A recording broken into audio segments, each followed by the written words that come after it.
We'll now move on to another one of the more common IELTS reading question types, and that is matching names questions.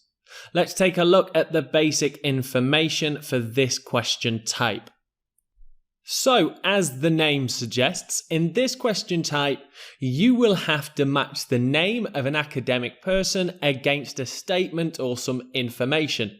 Now, by saying academic, it is usually a university lecturer or a researcher of some kind. You'll need to scan the passage to locate these names, and as I said previously in the course, looking out for capital letters will help you quickly identify where proper nouns are. Some of the names of the academic researchers will appear more in the passage than others. It may be that one of the names given to you in your question list only is shown once or twice. That means that it will be easier to locate information for the name that appears less, whereas the name that appears often will be difficult to pair with the statement, as you'll have to read through more information. Let's take a look at one of these questions to see what it looks like. So, numbered are your statements, and these need to be matched with the list of people which is given below. You'll notice that there are 5 statements and 5 names, and that will always be the case. You won't have any free names or free statements, which means everything needs to be paired up.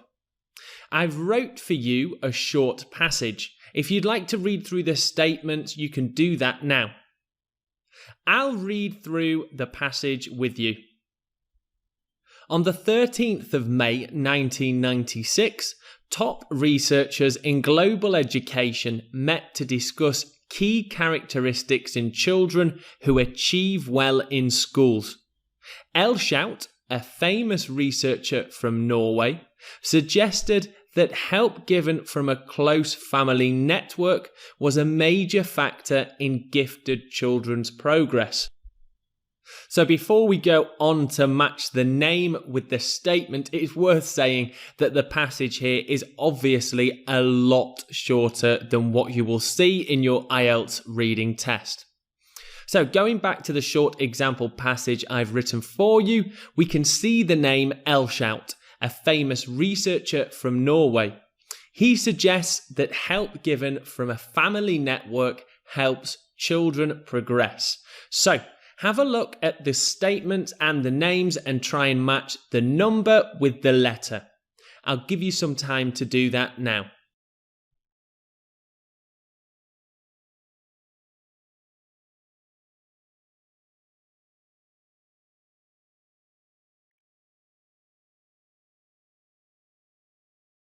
Okay, so if you need any more time, then please pause the video now.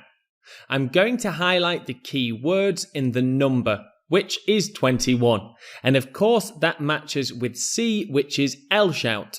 So the answer is C, and 21 are the matched statement and name. Now, as you would do, as I've often said in your strategies, you can underline key words both in the statements, your questions, and the passage. So, in 21, I've underlined support and close relatives. What kind of synonyms could you get from the passage for that? Well, here we have it.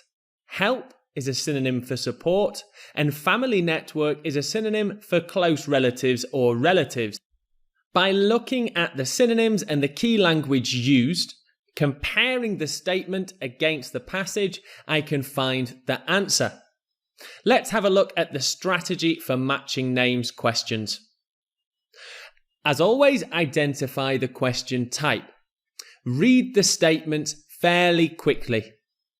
Underline names in the statements and the passage.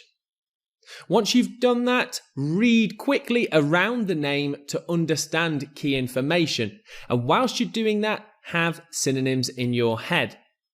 Return to the statements and check if the information matches the passages. Once you've done that, return back to the statements and the passage and eliminate from the easiest to the hardest. So that brings us to the end of this question strategy lesson. As I said plenty of times in the course, if you want more of this lesson type, then please do comment in the Q&A section.